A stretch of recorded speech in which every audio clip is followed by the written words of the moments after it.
Welcome back to Tech Notes.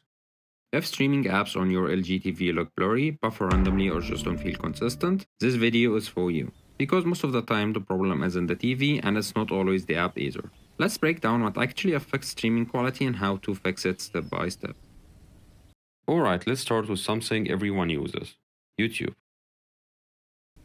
This video is a high quality nature clip, and right now it's playing at 1080p Full HD. Everything looks clean, motion is smooth, no loading and no drops. Also, just to keep this realistic, this TV isn't alone on the network. I've got other devices using the same Wi-Fi like any normal day. Now let me push it a bit. I'm switching the quality to 4K and you can already see what usually happens.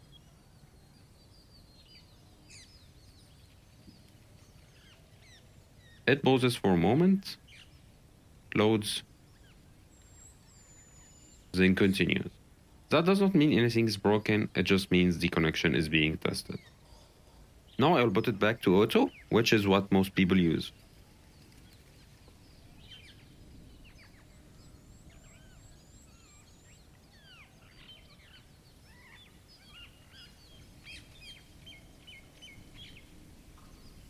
Let me check again.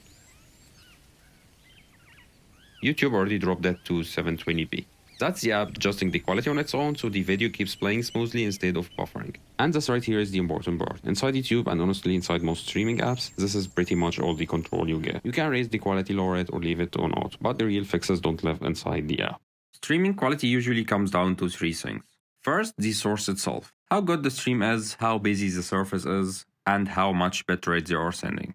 Second, the TV side, background apps, memory usage, and how much the system is juggling at once. Third, the connection, and this one causes more problems than people realize. We will tackle these in order.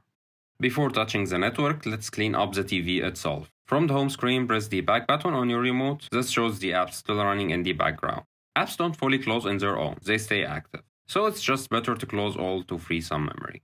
This won't turn a bad stream into a perfect one, but it removes unnecessary strain from the TV. Now let's talk connection. Wi-Fi works, but it's inconsistent. Poles, distance, interference, and other devices all affect streaming stability. Ethernet, on the other hand, is direct and predictable. I just plugged an Ethernet cable. Now go to connection settings. I use the quick access menu. You can also go to all settings, general, then network.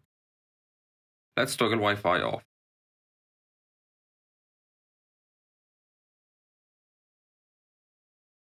And here we have Ethernet working. The difference is simple. Ethernet stays steady, Wi-Fi fluctuates. Now back to YouTube.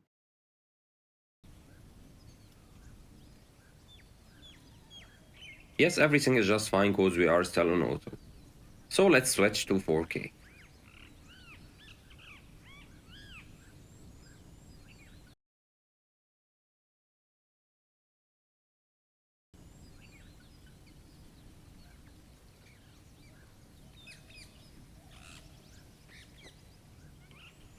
Indeed, this is much better than before. If your router is close to the TV, using an Ethernet cable is the best and simplest fix. And if running a cable isn't practical, a Powerline adapter is a great alternative. It uses your home's electrical wiring to deliver a wired-style connection without long cables. I will leave links for both options in the description if you want to check them out.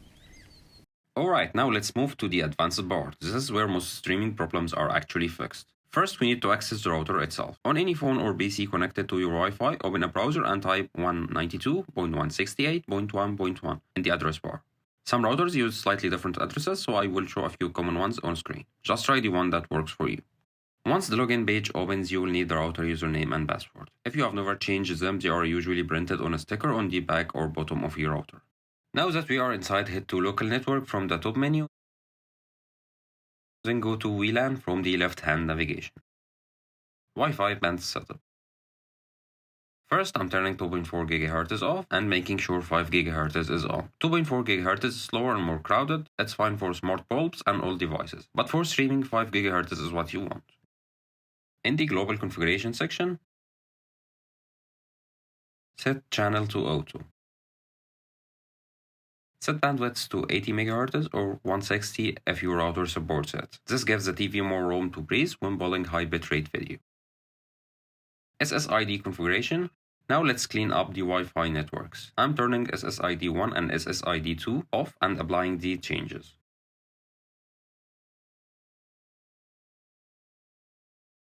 Then I turn SSID 5 GHz on. I will rename it to something simple, for example, TechNotes. Set a password and apply. Here's an extra tip that really helps with stability. I'm also enabling SSID 4, naming it TV streaming, and giving it its own password. This creates a dedicated Wi-Fi network just for the TV, so it doesn't fight with phones, laptops, or other devices in the house.